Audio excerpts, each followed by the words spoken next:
할렐루야. 네, 오늘도 은혜로 채우시고 역사하실 우리 주님 기대하고 있습니다. 지난주는 주제 설교 쉬었었는데 오늘 다시 지금 나누고 있는 은혜에서 진리로 7번째 진리로 다스려지는 삶, 세 번째 시간 함께 은혜 나누기를 원합니다. 여러분, 건강한 믿음 생활은 주님의 말씀에 통치를 받는 신앙의 모습입니다. 즉, 우리 신앙생활의 중심이 하나님 말씀이 되어야 됩니다. 아마 그거 모르신 분들은 아무도 없을 겁니다. 그런데 신앙생활 하다 보면 이상하게도 우리 신앙생활의 모든 중심이 하나님의 말씀이 아닌 다른 것들이 그 자리를 대신하는 경우가 자주 있습니다. 가령 교회 담임 목사님이 너무 유명한 스타 목사님이에요. 감사하게 저는 그렇지 않으니까 너무 감사하죠. 할렐루야. 굉장히 유명하시고 또 탁월하시는 굉장히 영적 역량 있는 분이 그 교회 사역자시라면 은근히 사람들이 목사님 많이 따라갑니다. 예전에 지구촌 교회 이동 목사님 그 담임 목회하실 때 지금 이제 원로 목사님이시지만 그게 부목사님 친구였는데 주일날에 목사님이 설교를 안 하시는 경우도 한 번씩 있거든요. 해외 나가시거나 자리 비우시면 성도들이 교회에 오다가 주보나 교회 알림에 오늘 담임 목사 설교하지 않으시네 하고 운전대를 돌려서 예배 참석하지 않는 분들이 1000명, 2000명 이상 된다고 얘기하더라고요. 여러분, 제가 혹시 강단을 비우더라도 우리 교회 꼭 오셔야 됩니다. 할렐루야. 네, 제가 없을 때 더 열심히 하셔야죠. 이게 죄송하지만 신앙생활의 중심이 단지 유명한 목사님의 설교 한 편 듣는 것만이 교회 공동체의 본질은 아니잖아요. 혹은 건물이 화려하다든지 우리 교회 건물이 좀 그렇다고 해서 하는 말은 절대 아닙니다.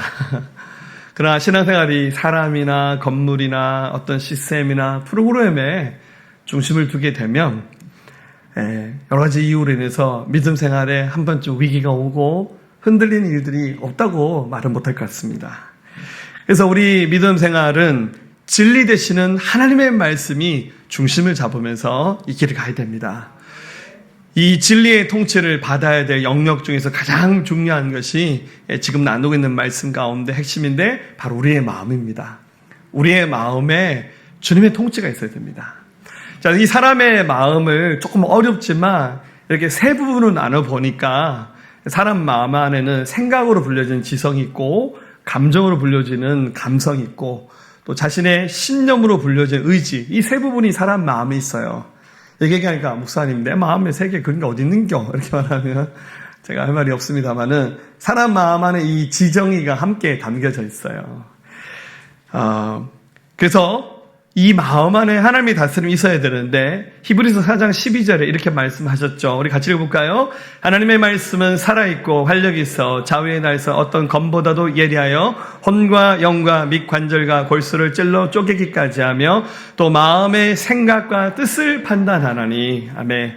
하나님의 말씀이 우리의 마음의 생각, 뜻, 여기 감정은 빠졌지만 우리의 마음의 생각과 뜻까지도 하나님의 말씀이 판단하고 다스린다고 성경 분명히 말씀하고 있어요.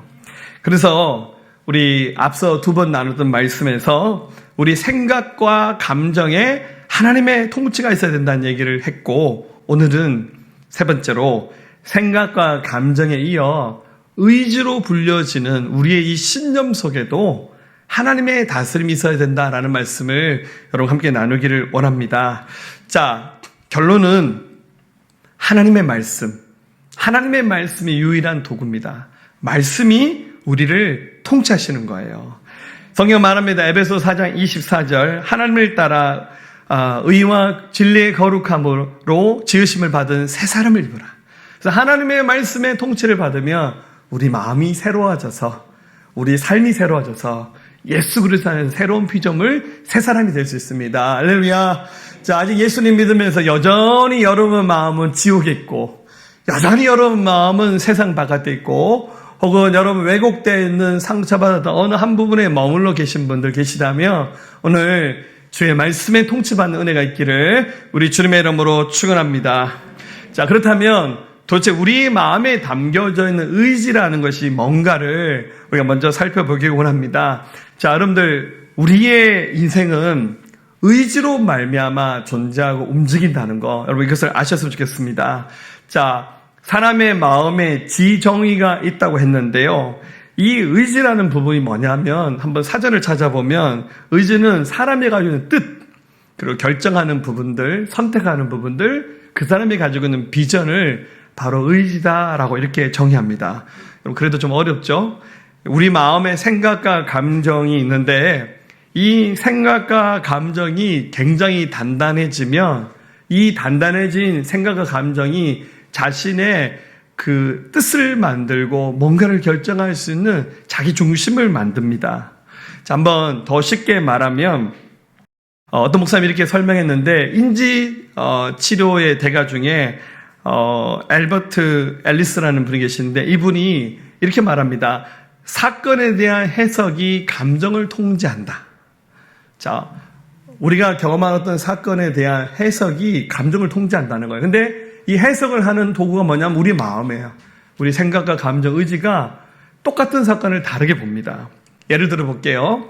자, 여러분들 마당에 뱀이 한 마리 나타났어요. 자, 사랑하시는 분 별로 없죠? 자, 아마 여러분 혹시 주택에 사시는데 마당에 뱀이 나타나시면 아마 깜짝 놀랄 거예요. 보통 사람들은 저 뱀을 보면서 뭐라 말하냐면 저 독사에게 물리면 죽겠구나 하고 막 겁나서 도망가실 거예요. 아마 대부분 사람들이 그럴 거예요. 혹시 저거 보면서 맛있겠다 이런 분 없으시죠? 예. 근데 뱀을 보면서 무서워하는 마음을 가진 것은 그 사건을 자신이 가지고 있는 생각, 감정, 의지, 거긴 경험들이 들어가 있잖아요. 그걸 가지고 판단한 거야. 뱀은 무서운 존재야. 물리면 죽을 수도 있겠구나. 이미 우리들 속에 자기 신념이 있는 거잖아요. 근데 만약에 파충류를 연구하는 학자가 이 뱀을 보면 어떤 생각을 가질까요? 미소를 짓습니다. 저 뱀은 연구하면 굉장히 유익하겠구나 이 생각을 하는 거죠. 자, 우리 예수 믿는 사람들은 뱀 보면 어떤 생각하는 줄 아세요? 저건 마귀 새끼네 이렇게 말합니다. 여러분들 뱀 마귀 아닙니다. 예. 근데 안타깝게도 이제 그 선악과를 먹었던 아담 부부를 유혹했던 존재가 뱀이니까 마귀가 뱀을 조종한 거죠. 그래서 뱀의 이미지가 우리 그리스도인들에게 굉장히 나빠요. 그래서 꿈에 뱀 꿈꾸면 난리가 납니다. 할렐루야. 자, 이게 우리가 가지고 있는 이 신념이라는 것은 우리의 마음이 하나의 필터 역할을 하면서 자기만의 세계를 통해서 그것을 판단하는 거죠. 그래서 의지를 다르게 정의하면 의지는 자기 신념, 자기 가치가 세계관을 말하는 겁니다. 그래서 사람은 어릴 때부터 이렇게 성장하는 과정에서 많이 배우고 경험하면서 지적으로 감정적으로 성장하면서 자기만의 틀을 만들면서 자기 의지가 생기는 거예요. 그래서 나름의 신념이 있습니다. 성장하는 아이들은 이제 자라는 과정이 있기 때문에 아직 자기 신념이 확고하지 않아요. 그래서 유괴범에게 막 잡혀가는 거예요. 그런데 어른들은 성장하면서 자기 신념이 확실해집니다. 네.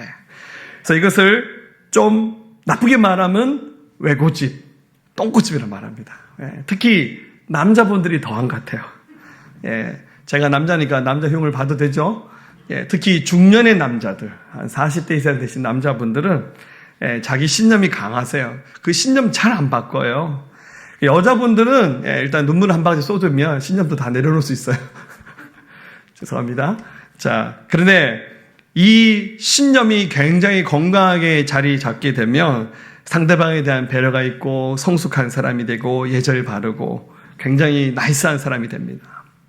그런데 이 신념이 조금 삐뚤어지면 나도 모르게 굉장히 편협하고 왜곡되어 있고 좀 옆에 사람들이 좀 그 사람 다루기 힘든 사람으로 꼰대가 되는 겁니다.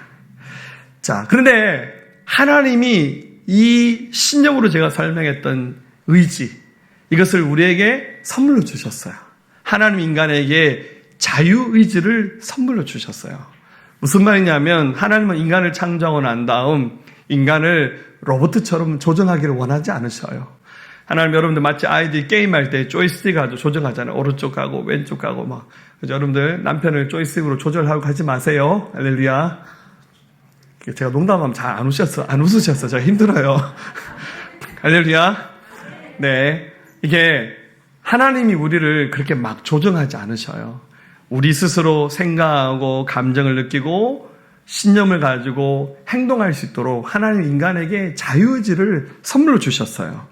그래서 인간 스스로 성숙해져 가면서 이 자유의지를 가지고 하나님을 기쁘시게 섬기고 하나님을 영화롭게 하는 것, 그게 바로 인간의 본분입니다. 근데 문제는 이 자유의지를 가지고 인간이 영원한 생명을 얻는 길을 간 것이 아니라 타락을 선택했다는 거예요.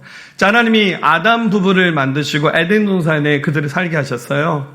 에덴 동산은 마치 천국 같은 아름다운 곳이었어요. 아담 부부에게 그 모든 것을 다 선물로 주셨어요. 근데 하나님이 딱 하나를 금하셨어요. 아담에게, 아담, 이 동산에 선과 악을 알게 하는 선악과라는 나무가 있는데 그 나무 열매는 먹지 말라라고 말씀하셨어요. 그럼 인간이 자기 의지를 가지고 하나님이 금하셨으니까 선악과 먹으면 안 돼라고 그 말씀을 지키면 되는데, 희한하게 사람 마음속에 있는 탐심이 일어나면서 그 선악과를 자꾸만 쳐다봅니다. 창세기 3장 6절에 보면 여자가 그 나무를 본즉 먹음직도 하고 보암직도 하고 지혜롭게 할 만큼 탐스럽기도 한 나무인지라. 인간의 생각이에요. 자기 신념입니다. 하나님 분명히 아니라 했는데 인간의 신념이 저거 괜찮아 보이는데 하고 하나님 말씀 정반대 가는 생각을 가진 거예요.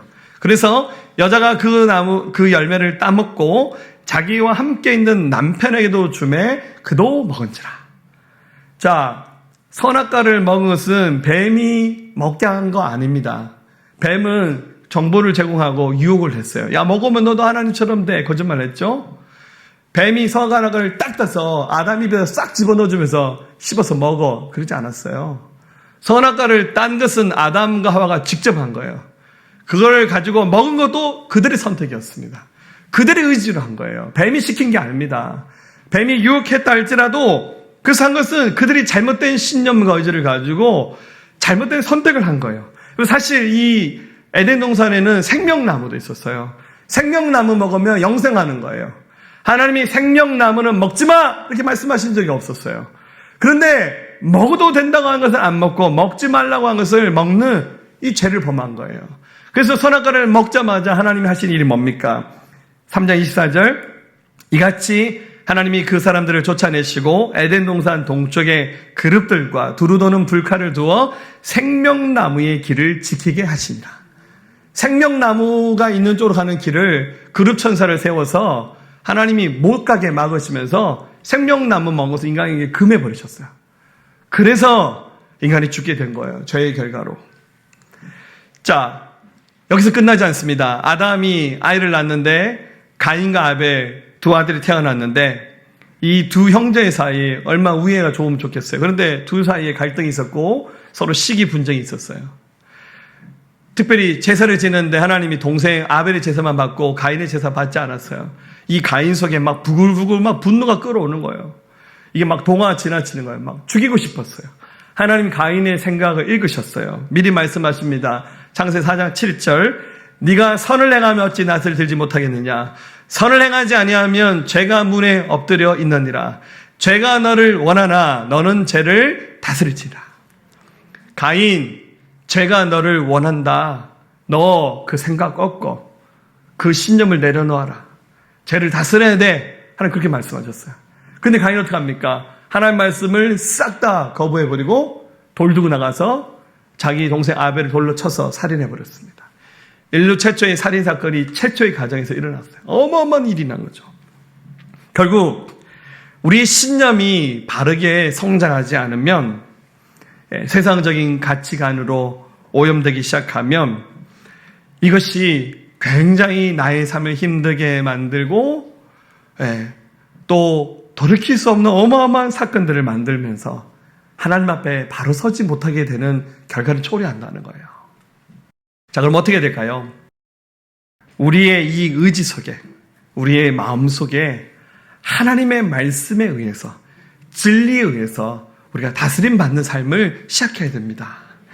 자, 이 본문에 보니까요, 이제 이 바울의 얘기가 나오는데, 이 말씀하기 전에 할 수만 있으면 여러분들 어린 시절에 바른 신앙 교육을 해야 돼요. 왜냐하면 자기 신념 체계가 만들어지지 않았을 때 일찍부터 성경적인 세계관이 그 사람 속에 자리 잡게 해야 돼요. 그래서 어릴 때부터 예수님 잘 탄탄하게 믿게끔 만든 사람들은 나이가 들어도 잘 흔들리지 않아요.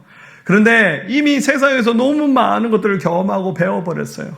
그래서 하나님 말씀을 듣는 순간 자꾸 많이 이게 부딪혀요. 무슨 말이냐면 잘못된 자유의지는 진리와 많이 충동해요. 그래서 하나님 말씀 다 가르치면요. 속으로 어떻게 얘기하냐 이렇게 얘기해요. 목사님이 사회생활 안 해서 그런 얘기 하신다고. 목사님 요즘 시대에 성경이 맞다고 생각하세요? 저한테 대놓고 그렇게 얘기하신 분은 잘 없는데 속으로 이 성경은 요즘 시대에 너무 안 맞는 거라고 말하면서 자기 의지를 가지고 진리의 말씀과 자꾸만 충동이 일어나는 거예요. 그래서 자꾸만 하나님 말씀 들을 때 밀어내요. 거부하는 거예요. 자기 신념이 하나님 말씀을 밀어내는 거예요. 여러분 생각과 감정은 그래도 좀 말랑말랑해요. 생각과 감정은 좀 바꿀 수 있어요. 이 생각했는데 옆에서 누가 좀 설득력 있게 얘기하면 그런가 보다 내가 생각이 틀렸나 보다 바꿀 수 있는데 신념은 굉장히 화석화되어 있어요. 굉장히 단단합니다. 잘 안 바꿔요. 자, 본문에 바울이 선교여행 기간 동안 그리스로 갑니다. 이제 소아시아 터키를 거쳐서 그리스 내려가는데 그리스의 아래로 가면 그리스의 심장부에 해당하는 도시가 바로 아테네입니다. 아테네가 얼마나 화려한 곳이었냐면 히랍의 눈이요 예술과 웅변의 어머니로 불려지는 도시인데요. 저도 예전에 성지순례 가서 터키와 그리스 가서 아테네 보고 깜짝 놀랐어요. 정말 너무너무 아름다운 도시고요. 그리고 2000년도 더 과거에 고대 근대 올림픽이 열렸던 곳이 바로 아테네잖아요. 여러분 지금 가면 그 아테네에 근대 올림픽이 열렸던 그 경기장이 지금도 있어요. 여러분 상상이 되세요? 너무너무 아름다워요. 그 경기장 반대편은 바다를 향해서 지어져 있거든요. 경기장에 앉아서 보면 바다가 보이는 오늘날 건축 양식으로 생각해도 기가 막히게 만들어요. 그게 여러분들 2000년도 더 되는 과거에 만든 건축물들입니다. 그랬던 그리스의 아테네에 전도하러 바울이 내려가서 그들을 보면서 바울이 굉장히 마음에 도전을 많이 받았어요. 왜냐하면 전도하니까 열매가 많이 나타났잖아요. 그래서 이 아테네 사람들에게 복음 싹 전하면 엄청난 부흥이 일어날 줄 알았어요. 그래서 바울이 아테네에서 전도를 하는데 여기 보니까 잠깐 자기 팀이 실라와 누가가 일행이었는데 잠깐 헤어졌어요. 바울이 누가와 실라를 기다리다가 좀 일정이 늦어지면서 바울이 혼자 전도하러 나갔어요. 그래서 그 아테네에 나가서 전도합니다. 17절, 18절. 회당에서는 유대인과 경건한 사람들과 또 장터에서는 날마다 만나는 사람들과 변론하니 어떤 에피쿠로스와 스토아 철학자들도 바울과 쟁론할세 어떤 사람이 이르되 이 말쟁이가 무슨 말을 하고자 하느냐 하고 어떤 사람이 이르되 이방신들을 전한 사람인가 보다 하니 이는 바울이 예수와 부활을 전하기 때문이라. 자, 그럼 분위기가 느껴지세요? 바울이 다른 지역에서 사역할 때는 굉장히 열매가 많이 있었어요. 심지어 막 병자를 위해서 기도하면 막 치유가 일어나고 심지어 죽은 자를 위해서 기도해서 살아나는 기적도 일어났어요. 그 바울이 이 아테네에서 전도하면 그런 일이 있을 줄 알았어요. 그런데 가는 곳마다 장터에서 길거리에서 전도하는데 사람들과 뭐 했단 말이냐 변론했다는 거예요. 바울이 복음 전하니까 한마디도 지지 않으면서 따박따박 바울의 말을 이렇게 받아치면서 바울의 말을 공격하는 거예요. 특히 여기 보니까 에피쿠로스, 스토아 철학자들 이런 사람들이 등장하는데 여기 여러분들 우리가 잘 아는 한번 좀 들어보셨죠? 소크라테스, 플라톤, 아리스토텔레스, 에피쿠로스, 제논. 지금도 여러분들 대학의 철학과에 가면 배우는 철학들이 2500년 전 그리스 철학자들 얘기를 지금도 울려먹고 있어요. 지금도 전 세계 철학의 기초가 되었던 사람들이 다 싹 다 이 동네 사람들이에요. 그러니까 바울이 여기 가서 전도하는데 듣도 보도 못한 철학자들, 지식자들이 쏟아져 나오면서 바울과 얘기하는데 한마디도 짓지 않는 거예요. 그래서 바울이 이거 보면서요 굉장히 충격받았어요. 이 동네 사람들 대단하네. 특별히 여러분들 아테네의 그 중심의 가장 높은 곳에 파르테논 신전이 지어져 있습니다. 이제 이들의 우상을 섬기는 신전인데 역사상 이게 한 번쯤 교회로 쓰임받았던 적도 있었다고 하는데 저도 예전에 이제 성지순례 가서 이 파르테논 신전 올라가 본 적이 있는데 저렇게 기둥이 지진에 무너져서 일부는 훼손되어 있는데 영국이 이제 그리스를 한번 침공할 때 저 기둥 다 뽑아가지고 영국 박물관에 가면, 대형 박물관에 가면 저 파르테논 신전의 기둥이 그대로 박혀 있습니다. 아무튼 여기는 굉장히 화려한 신들의 나라입니다. 보는 사람들로 하여금 감탄하게 만드는 곳인데 바울은 이 파르테논 신전을 쳐다보면서 그리스 사람들 보면서 화가 났어요. 이럴 수가 있나? 이렇게 복음을 안 받아들일 수 있나? 여러분, 잘못된 자유의지는 사람들에게 왜곡된 신념을 만듭니다. 예, 자기 안에 그 굉장히 그 한쪽으로 쏠려진 아주 이렇게 표현하기 이게 가장 맞는 말인 것 같아요. 똥꼬집을 만들어내는 것 같아요. 누구 말도 안 듣는 희한한 신념을 만듭니다. 그래서 바울이 전도하면서 이번에는 아레오바고에 가서 전도합니다. 이제 그 파르테논 신전이 내려다 보이는 곳에 저렇게 돌바위로 만들어진 언덕인데 이곳 사람들이 여기를 아레오바고로 부릅니다. 여기 언덕 위에 올라갈 수도 있습니다. 여기 올라가면 그리스 시내가 잘 보입니다. 이 동네 사람들이 지나다가 쉬기도 하고 대화의 장소, 만남의 장소로 주로 이용하는 곳이 바로 아레오바고죠.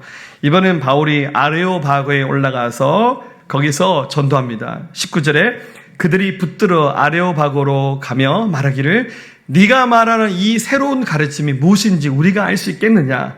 모든 아덴 사람과 거기서 나그네 된 외국인들이 가장 새로운 것을 말하고 듣는 것 외에는 달리 시간을 쓰지 않음이었더라. 무슨 말이죠?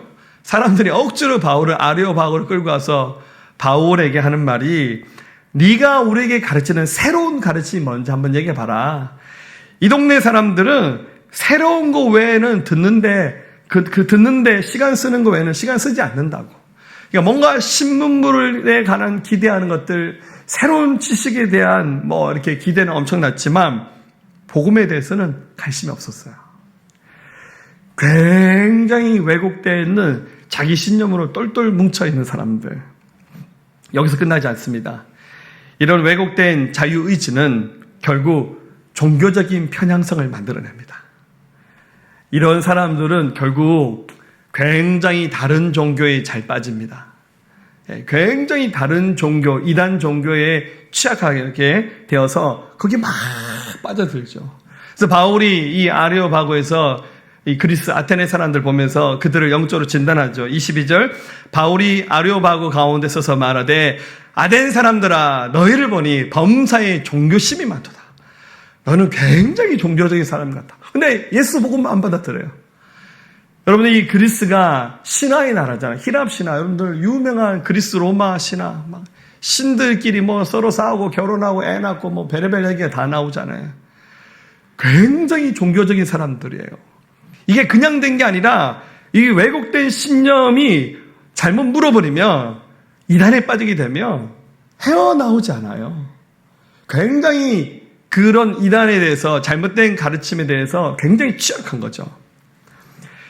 바울이 말하기를 23절에 내가 두루 다니며 너희를 위하는 것들을 보다가 알지 못하는 신에게라고 새긴 단도 보았으니 그런즉 너희가 알지 못하고 위하는 그것을 내가 너에게 알게 하리라. 그러니까 바울이 이 아테네를 돌아다니다가 어떤 제단을 봤는데 그 제단 위에 글귀가 쓰여 있었는데 뭐라 써 있었냐면 알지 못하는 신에게 이렇게 써 있다는 거예요. 얼마나 웃긴 얘기입니까? 우리 하나님 알고도 제대로 못 믿을 때가 많은데 얼마나 종교적인지 알지 못하는 신이지만 나는 그냥 당신 섬기겠어 하면서 거기다 그런 말도 안 되는 문구를 새기고 제단을 만들어서 그렇게 신앙생활을 하고 있다는 거예요. 복음에 대한 진리에 대한 확신이 없기 때문에 복음을 듣지 못하기 때문에 이런 일이 나타나는 거예요.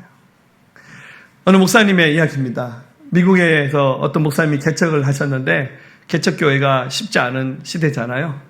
근데 자기 친한 친구가 코미디언이었대요. 유명한 방송인이었는데 오랜만에 만나서 식사를 하면서 그 친구가 그래도 개척하는 그 교회 목사 친구를 위로한 마음에서 요즘 자네 교회 좀 어떻나? 좀 교회 좀 자리 잡았나? 내가 너무 멀리 살아서 친구에게 도움이 못 돼서 미안하다고 이렇게 얘기를 했습니다. 그랬더니 목사님 친구가 그 코미디언 친구에게 자기 속마음을 털어놓으면서 사실 나도 요즘에 고민이 너무 많아.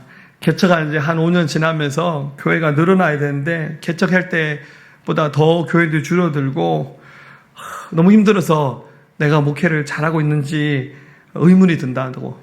그러면서 자네의 그 꾸며낸 얘기를 들으려고 그렇게 사람들이 많이 모이고 하는데 왜 사람들은 내가 말하는 성경 말씀을 들으려고 하지 않는지 모르겠다고. 그러자 이 코미디언 친구가 한참 생각하다가 목사님 친구가 이렇게 말했습니다. 나는 지어낸 얘기를 할지라도 사실처럼 말하거든. 자네의 진리가 혹시 꾸며진 이야기처럼 들리지 않나 한번 점검해 보라고. 무슨 말이죠? 진리의 말씀을 진리처럼 얘기해줘. 그럼 우리가 전하는 복음, 우리가 전하는 하나님의 말씀, 여러분 이 세상에서 유일한 진리세요. 확신을 가지고 전해야 됩니다. 그래야 이 진리의 말씀이 어떤 견고한 진이라도 깰 수 있습니다. 결국 잘못된 왜곡된 자유의지를 가진 사람들은 복음을 듣지 못해요. 전도해도 잘 받아들이지 않아요. 그리고 자꾸만 반박하고 변론하면서 복음을 거부합니다. 바울이 30절, 31절, 32절에서 복음을 전합니다. 사람에게 복음을 전합니다. 그랬더니 32절에 보니까 그들이 죽은 자의 부활을 듣고 어떤 사람은 조롱도 하고 어떤 사람은 이 일에 대하여 내 말을 듣겠다 하니 복음을 전했는데 이 중에 굉장히 작은 소수의 사람아 우리 다시 한번 들어볼게요. 대부분 사람들이 막 조롱합니다. 하하 너희가 전하는 예수 하면서 우습게 생각하면서 이 진리의 말씀을 거부해버립니다. 자, 이제 우리 자신을 한번 돌아봅시다. 여러분 지금 신앙생활을 하시면서 여기까지 오셨잖아요. 여기 20년, 30년, 40년 굉장히 오래 신앙생활 하신 분도 계시고 또 불과 1년도 채 되지 않은 짧은 기간 동안 신앙생활 하신 분도 계실 겁니다. 제가 목회하면서 보니까 어떤 분은 굉장히 믿음이 잘 자라나요. 막 깜짝 놀래요. 저분에게 저만한 믿음이 있었나? 반대분도 있어요. 저분 왜 그럴까? 저렇게 신앙생활 오래 하셨는데 왜 그럴까? 특별히 영적인 부침이 있어요. 굉장히 좋을 때와 나쁠 때가 극과 극을 달려요. 막 은혜 받았을 때 막 난리가 났어요. 막 세상을 다 가진 것처럼 막 너무너무 은혜 받는데 이게 또 은혜가 떨어지기 시작하면 그 힘듦이 다 올라요. 막 갈등이 생기고 힘들어지고 제 말에도 상처 잘 받고 교회 목자의 말에도 상처받고 우리 교회 왜 이렇지? 그러면서 막 그 힘듦들이 막 올라오는 거죠. 여러분 결국 우리는 내가 만든 신념, 가치관들을 가지고 살아갑니다. 그리고 세상도 계속 세계관을 만들고 있어요.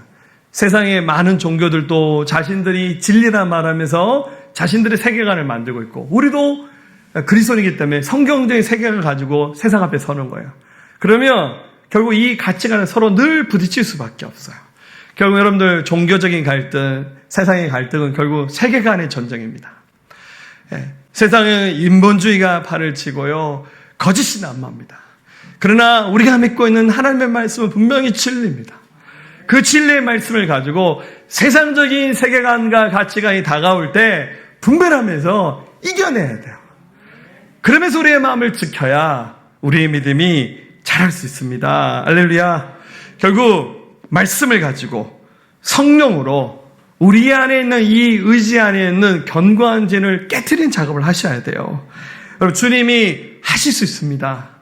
여러분들 생각과 감정을 바꾸는 일은 그래도 쉬운 작업인지 모르겠어요. 그러나 생각과 감정이 굉장히 딱딱하게 견고하게 화사가 되어 있는 그 의지 바꾸는 거 조금 더 어려운 작업일 수 있습니다.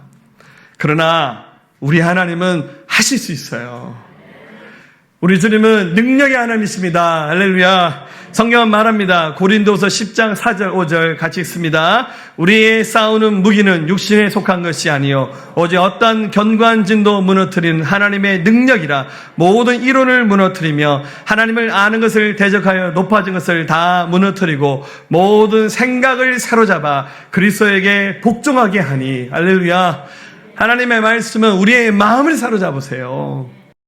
그래서 우리 마음 안에 있는 왜곡되는 생각이나 상처받았던 감정들 혹은 잘못 만들어진 인본주의가 근거가 된 신념들, 여러분 그거 하나님의 말씀이 능력이기 때문에 하나님 앞에 서면 그거 무너집니다. 할렐루야. 그래서 포기하지 마세요. 여러분들 가족 가운데 전도 대상자 중에서 쳐다보면 한숨만 나온 사람 있죠. 진짜 이게 여러분들 성격 좋은 거하고 차원이 달라요.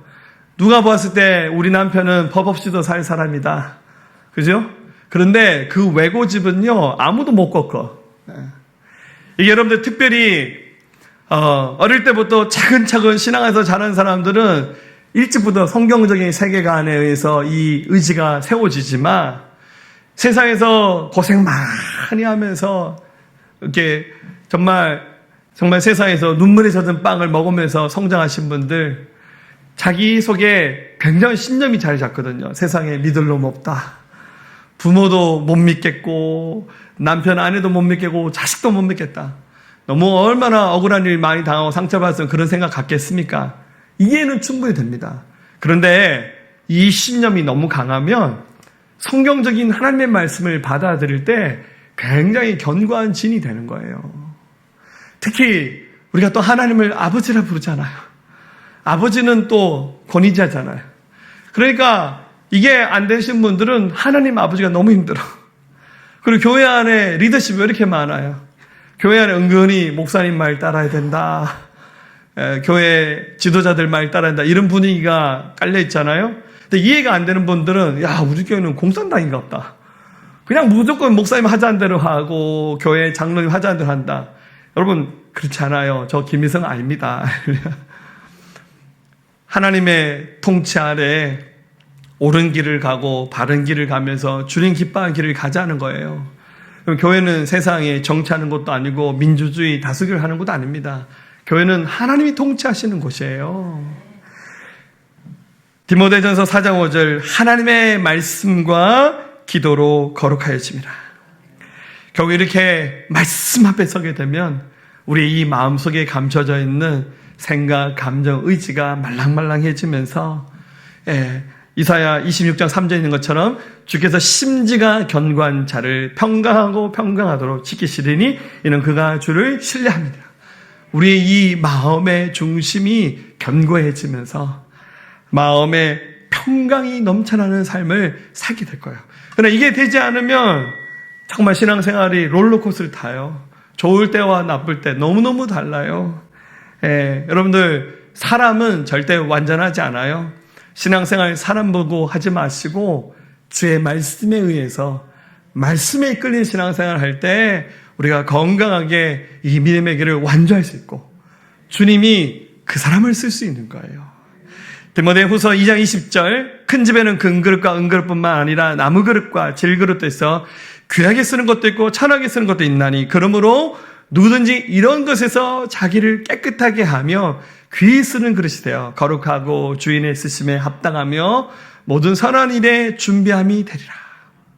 하나님이 원하시는 사람은 자기 마음 안에 진리 대신 하나님의 말씀에 다스림이 있어서 생각이든 감정이든 의지가 왜곡되거나 한쪽으로 쏠려서 하나님이 쓰고자 할 때 불편하지 않는 사람. 그 사람을 주님이 들어서 사용하십니다. 할렐루야. 우리의 고백이 되었으면 좋겠습니다. 진리로 우리의 마음이 다스림 받았으면 좋겠어요. 여러분 하나님 말씀만 유일한 진리라는 사실을 기억하십시오. 여러분들 불교 얘기 하나만 하고 마치겠습니다. 여러분들 불교에서 많은 경전들이 있겠죠? 그 경전들 중에 여시아문이라는 말이 불교 경전이 굉장히 많이 나온답니다. 제가 이게 혹시 잘못된 것 싶어서 어제 인터넷으로 제가 어제 불교 신문을 한번 읽어봤습니다. 할렐루야, 은혜 받을 뻔했습니다. 이게 농담 포인트 좀 웃어주셔야죠. 자, 불교에 보니까 여시아문이라는 말이 굉장히 많이 나오던데 이 말이 무슨 뜻인가 찾아보니 석가모니가 죽고 난 다음 그의 제자들이 그 석가의 가르침을 책으로 쓰기 위해서 모여서 경전을 집필할 때 쓰는데 들은 제자들마다 말이 틀린 거예요. 그래서 나는 이렇게 들었는데 옆에 제자는 나는 이렇게 들었는데 그 석가의 말을 그때 당시 메모를 안 해놨으니까 이 말이 너무 틀려서 쓰다가 하도 안 돼서 그러지 말고 경전을 쓸 때 여시아문이라는 말을 쓰자. 이 말은 이와 같이 나는 들었다, 그 뜻입니다. 나는 이렇게 들었다. 그러니까 이게 석가가 했는 말인지 아닌지 정확히 모르는 말이에요. 오늘 제가 불교 한번 깝니다. 할렐루야. 여러분, 그건 진리 아니에요. 하나님 말씀은 1.1획도 틀리지 않고 분명하게 우리 삶을 이끌어가는 생명의 통로가 하나님 말씀이에요. 그 말씀으로 여러분 마음의 통치를 받으십시오. 데살로니가전서 5장 23절 평강의 하나님이 친히 너희를 온전히 거룩하게 하시고 또 너희의 온 영과 혼과 몸이 우리 주 예수 그리스도에서 강림하실 때 흠없게 보존되기를 원하노라. 조금만 여러분 신념들 바꿔놓으면 세상이 다르게 보입니다. 제가 시 한 편만 읽고 말씀 마치겠습니다. 루시아 시인님이 쓰신 시인데 꽃샘 바람에 흔들린다면 너는 꽃이다 라는 시입니다. 여러분들 이 의미를 한번 잘 생각해 보세요. 꽃샘 바람에 흔들린다면 어른들 뭐라 말하죠? 야, 정신 차려라. 너 왜 그래? 이렇게 말하죠. 아니요. 꽃샘 바람에 흔들린다면 너는 꽃이다. 모든 나무는 홀로 봄알이 하는 겨울, 봉우리를 열어 자신의 봄이 되려고 하는 너는 너의 전생에 안으로 꽃피려는 노력, 바깥으로 꽃피려는 노력 두 가지일 것이니 꽃이 필 때 그 꽃 맨 먼저 보는 이는 꽃나무 자신. 꽃샘 추위에 시달린다면 너는 곧 꽃필 것이다. 여러분들을 뒤덮고 있는 꽃샘바람 같은 추위와 같은 고난, 어려움, 여러분 마음에 상처를 주는 많은 사건들, 사람들, 그것을 여러분 성경 말씀을 가지고 새롭게 조명해 보세요. 새롭게 쳐다보세요. 꽃샘 바람에 흔들린다면 결국 우리는 꽃이 되기 위해서 준비된 건지도 모르겠어요. 하나님이 충분히 이기게 하시고 승리의 길을 가게끔 이끌어 주실 겁니다. 우리 함께 손잡고 저희 말씀에 의해서 예수님이 가셨던 길을 함께 가는 저와 여러분의 삶이 되어질 수 있기를 우리 주님의 이름으로 축원합니다. 자, 주님이 우리 대장 되셔서 이 모든 싸움에서 이기게 하실 겁니다. 아멘. 십자가 근면에서 예수를 따를 때 무서워하는 마음으로 주 모른 채 할까. 나의 주 그리스도 나를 속량했으니 나 십자가를 왔으니 정갈을 갔으니 무성 높이를 흘리며 큰 사을 많은데 나 어찌 편히 누워서 상받기 바랄까. 나의 주 그리스도 나를 속량했으니 나 십자가를 봤으니 정갈을 갔으니 이 죄악한 세상에 수많은 원수들 날 유혹하고 했지만 내 주만 따르. 나의 주 그리스도 나의 주 그리스도 나를 속량했으니 나 십자가를 벗으는 정갈을 갔으니 나 멸류관을 쓰려고 몸 바쳐 싸울 때 주 내게 용기 주시사 이기게 하시.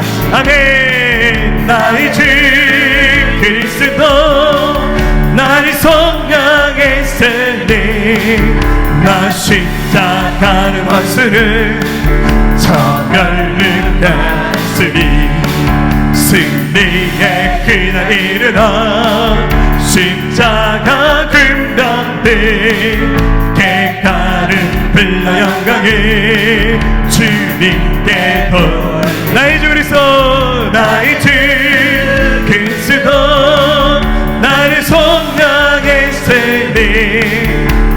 십자가를 벗으는 저멸류관 나의 주 그리스도 나의 주 그리스도 나를 속량했으니 나 십자가를 벗으는 저멸류관 할렐루야. 이제는 우리 주 예수 그리스도의 은혜와 하나님 아버지의 무한하시고 극진하신 사랑하심과 성령님의 내주하시고 교통하시고 함께하심이 오늘 예배한 사랑하는 성도들 모든 심령 가운데 특별히 진리로 다스림받는 삶을 고백한 이들의 모든 심령 위에 이들의 가정과 일터와 나라 민족과 모든 열방과 우리 새생명교회에 지금부터 영원토록 함께 하옵시기를 간절히 축원하옵나이다. 아멘.